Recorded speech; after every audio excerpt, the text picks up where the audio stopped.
Okay, Malachakis. She's not here, then I'll go to Jimenez. Okay. Everybody prepared?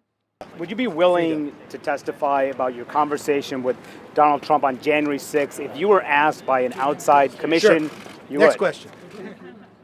Were you surprised to see 35 Republicans vote for the commission? And how do you No, not at all. I thought it would probably be higher, but this Pelosi commission that we tried to work on for quite some time. Remember, I asked Pelosi for one on January 13th. She spent 4 months just playing politics with it.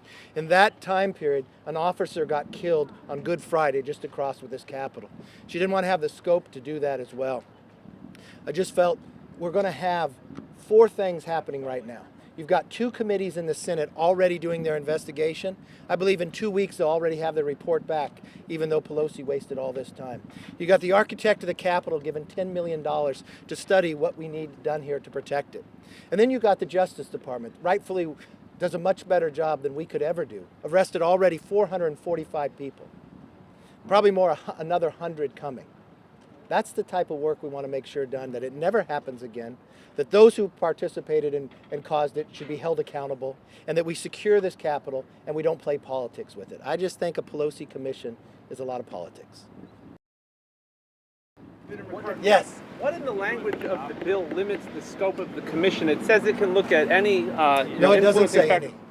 It does. No, it says influencing factors. No. Influencing factors. If something's relevant, that would be an influencing factor potentially.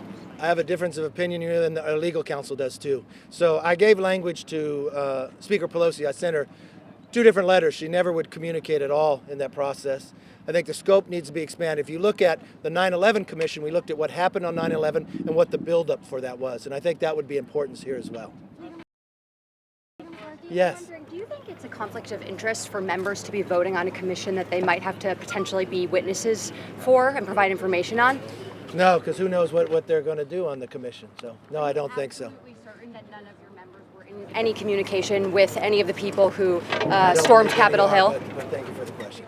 Everybody have a nice day. Kevin McCarthy, can I ask about the mask resolution from yesterday?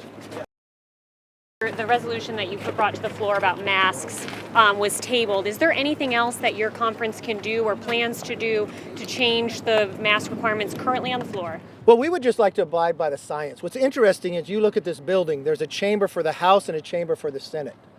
But apparently, COVID works differently in both chambers. Because in the Senate, you don't wear a mask. In the House, you have to wear a mask. The only difference is the Speaker. She doesn't want to abide by the CDC rules. She actually wants to have greater control. That, to me, is a real frustration on all that we have happen. How can the Senate not wear a mask and then the House in the same building? To me, it's all about it. That's not true. Are you encouraging the rest of You said 75%.